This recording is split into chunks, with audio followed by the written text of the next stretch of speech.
কিছু ভালো লাগুক আর না লাগুক, ঘুরতে যেতে কিন্তু সববার ভালো লাগে। হ্যালো বন্ধুরা, কেমন আছো? আশা করি ভালো আছো। আমিও খুব খুব খুব ভালো আছি। তো আমরা গিয়েছিলাম মহিষাদলের রাজবাড়ি দেখতে। ট্রেনে করেই গিয়েছিলাম।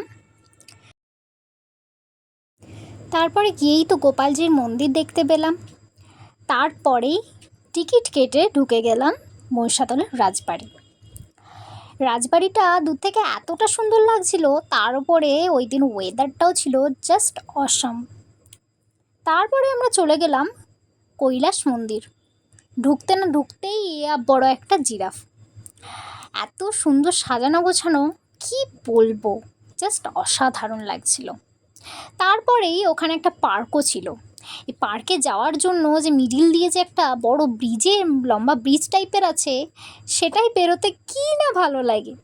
তারপরে গিয়ে আমি আর আমার ন্যানটা দুজনে একটু ঢেকি চড়ে নিলাম। সিরিয়াসলি বলছি, ছোটোবেলার কথা মনে পড়ে গেল। তারপরে আমরা ওখান থেকে বেরিয়ে গেলাম একটা রেস্টুরেন্ট, আলফিনো। অর্ডার করলাম chicken drumstick, mix chow mein and cold coffee তো থাকবেই। তো আজকের ব্লগটা গাইজ এখানেই শেষ করছি, মিনি ব্লগ। দেখা হচ্ছে নেক্সট কোনো মিনি ব্লগে।